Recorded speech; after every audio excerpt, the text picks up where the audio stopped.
So this is the pound dollar analysis for Tuesday, 7th of November. Now, let's have a look what happened with prices. So last week we had an interest rate decision by the Bank of England. It was interpreted by the market as initially being bearish for the pound.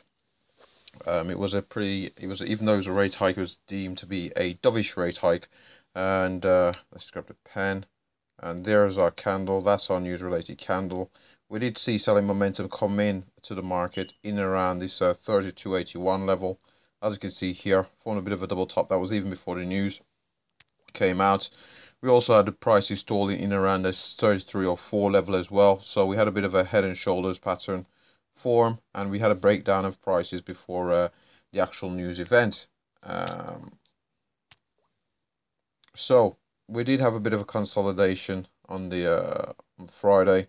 We did test 30.93, had a bit of a sell-off, and we did go into a bit of consolidation coming into Monday, the 6th of November. So on the 6th of November, what did we see? We did see we have not revisited the lows in below 30.50. We've not revisited these lows over here. Instead, we've seen the pound catch a bit of a bid, and we've seen a pretty strong move to the upside of pound. We've even broke above this 31.47, which I would have probably thought it would have held as resistance for further selling momentum come back in the market. But the pound has turned around against the dollar, which is rather surprising. But especially in light of the widely held belief that there will be an interest rate hike by in regards to the Federal Reserve in December. So there is a bit of a that's it's a bit surprising. But let's just have a look where markets are likely to go. So in light of the most recent bullish price action, we've had higher lows there. We've broken above the support. So we've come up to this 200 period moving average here in blue on this execution time frame. So we might see some selling momentum come into the market. If prices do come down to 31.47, we'll be looking for prices to hold as support for a further move to the upside. Now, if we're looking at upside targets in light of the recent trend being to the upside, we have to bear in mind that we did see a lot of selling momentum come into the come in regards to the pound. So we do have to bear in mind that the overall trend does still seem to be to the downside on the fundamental catalyst, but a pretty strong turnaround we've seen here on a Monday, which is, we did expect some retracements on Monday, but not as much as we have seen. So potential upside targets, if we do clear above this 200 period moving average here in blue and the 400 period moving average, again, the very next level is pretty obvious on the charts. It's going to be around a 32.81 that we have seen resistance, holders resistance. Slightly above it, we've got the 33.04. So in and around this zone here, we're likely to see more selling momentum to the downside if we are successful in navigating both the 400 and 200 period moving average.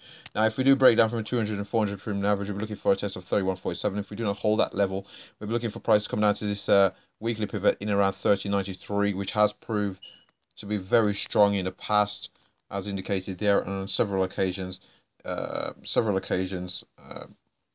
just see, on several other occasions as well. So we're looking to see if we do bounce from 30.93 for a move all the way back up to 31.47, below which we'll be looking at these most recent lows after this big sell-off in around 30.50.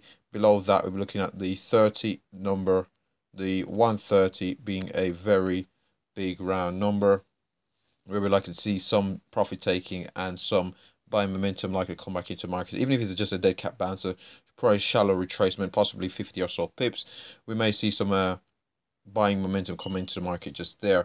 I can't anticipate price getting much below that on Tuesday, the 7th of November. So let's just have a look at the higher time frames for wrapping this up. We're going to have a look at the daily first, and let's get scale on here, correct. So on this daily time frame, again, let's just grab the pen just quickly. So we've had the news catalyst there, which is a strong bearish move. We've not visited these lows down here at present. What we did see on Friday was an inverted, I think it's an inverted hammer there, indicating that there was some buying momentum. We did see price go up, but it did close closer to the lows than to the highs, and we've seen the buying momentum come through here on Monday. The buying momentum that has come through on Monday has been pretty strong. If you have a look at the actual candle itself. Not much movement to the downside and closed near its highs, which indicates some strong buying momentum in regards to the pound. The fact that the candle did not trade, there was not very much bearish trading at all, and we did close near the highs, indicates some strong buying momentum. Was rather surprising in a way, but yeah, we do look poised to test the higher levels on the pound before we might see a turnaround back down. If we do see a turnaround again, we'll be looking for to see prices, how prices react in around is 30.27. This is, I think, yes, 30.27. Just before we get to that 130 level, around the 130 level, we've also got a 400 period average again, potentially acting as some support. So here on this daily chart, we've also got a 20 period moving average slightly above us now. So let's just see where that is. The 20 period moving average currently on the 7th of November, sitting at 31.91. So just below 32. Yes, just slightly below 32.